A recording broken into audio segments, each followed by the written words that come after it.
Code blue, room 305.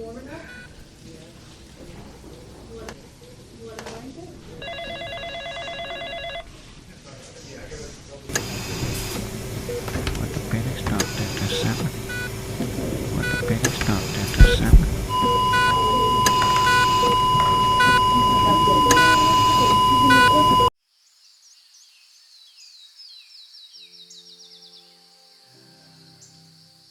If you've clicked on this video, you're probably a high-achieving woman.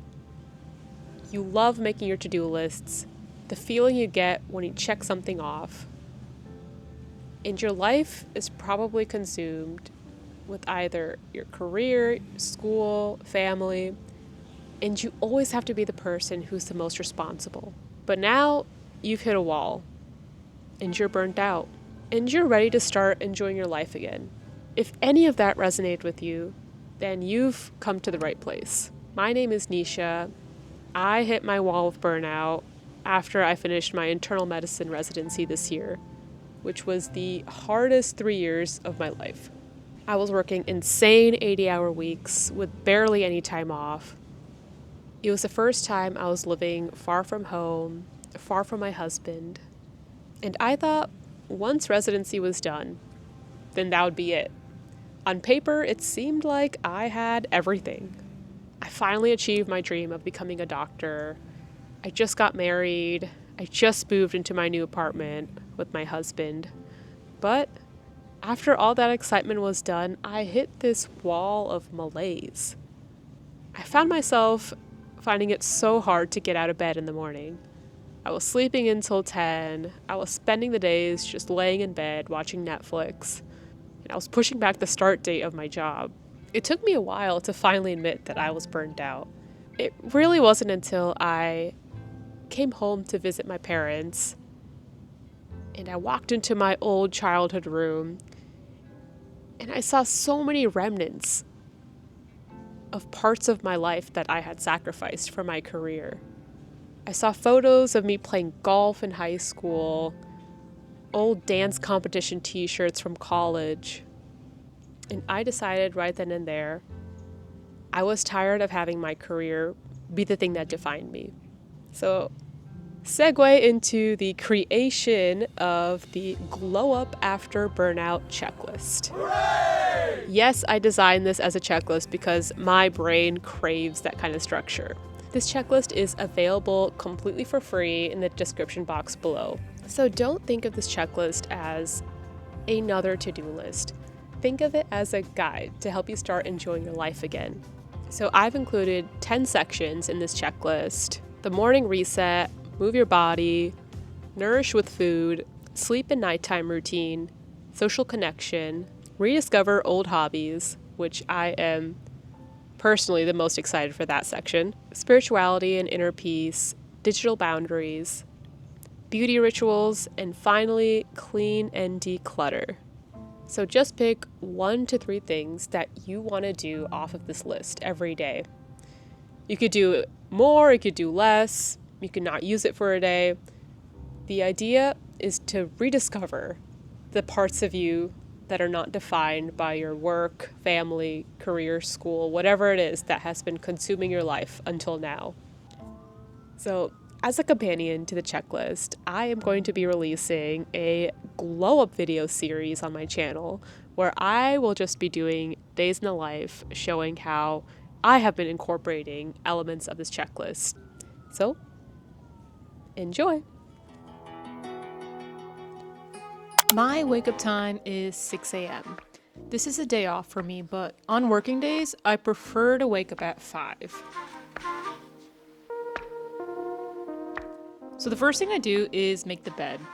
So this is a simple task that gives me a sense of accomplishment first thing in the morning. So if you saw earlier, I was wearing a bonnet and I keep my hair braided while I sleep. So I noticed that this makes a huge difference in decreasing hair loss and preserving the length of my hair. Also, if you have long, thick hair, then a bonnet just makes sense. Otherwise, your hair will strangle you in your sleep. I like to lay my workout clothes out the night before to take the guesswork out, since I only have like one brain cell that works when I wake up this early in the morning. And yeah, I know I live in Florida, but it's winter, so excuse my cold intolerance while I wear my oversized hoodie for my walk in 60-degree weather.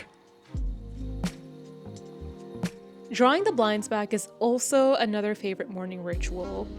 The morning light on the river is so beautiful. And honestly, I think everything looks so pretty in the early morning light. And of course, don't forget to hydrate first thing in the morning. So I really used to hate walks when I was younger because they would be so slow, but now they're so stress relieving. I'll usually walk for about 20 to 30 minutes, and for the first half, I will force myself to just be present in nature and observe my surroundings and what I'm hearing, what I'm smelling. So this mindfulness will last like maybe 10 minutes, and then my brain will shift into accomplishing mode and to-do lists.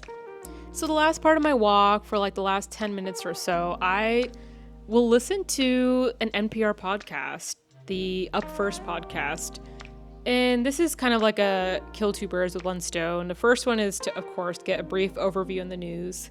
But my second goal is actually a personal goal of mine to improve my speech and communication skills. And listening to NPR has actually helped a lot.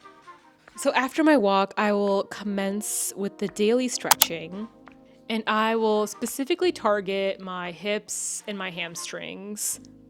And this is because I was diagnosed with pes anserin bursitis, which is pain in your inner thigh, and that's caused by tension and lack of stretching of your hips. And this stretching routine really only takes me 5 to 8 minutes every morning, and it has improved my knee pain dramatically. In fact, it's almost gone. And of course, I have my splits. I have this lifelong goal to be able to do splits. And so I spend 30 seconds each morning crying while I work on my forward splits on both sides. So I understand it is wintertime, and most places it is super cold in the northern hemisphere, but if you are in the southern hemisphere or live in Florida like I do, I highly recommend doing a workout outside. So I love doing home Pilates workouts. I follow Move with Nicole. Like, I don't even have to look at the YouTube video. All I have to do is hear her voice, and she gives such good cues.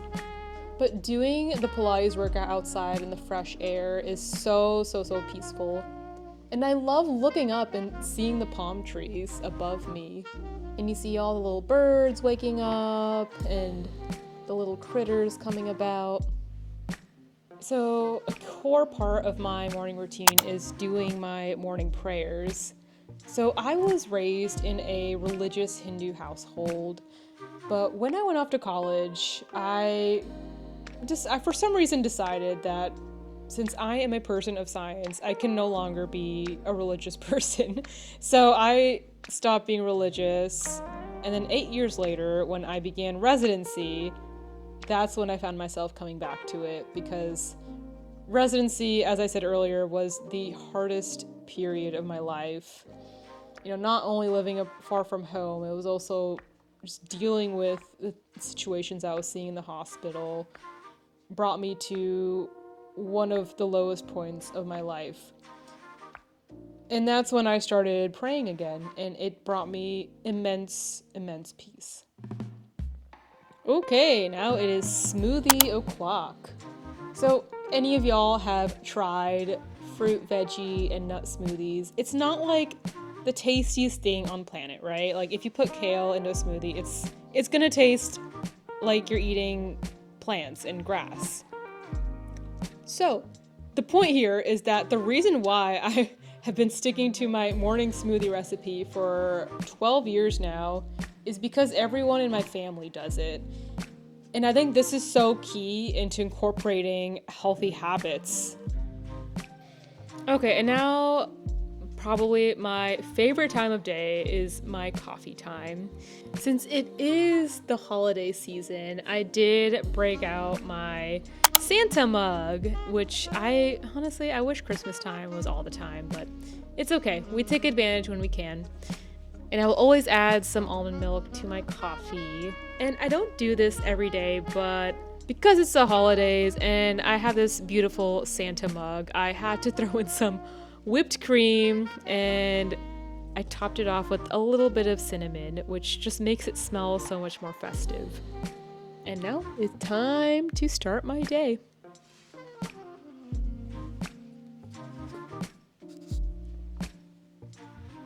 Okay, so that's a wrap on that glow up video. If you guys have any questions at all, please leave a comment. Otherwise, if you like that video, please hit the like and subscribe button, and I'll see you guys in the next glow up series. Bye.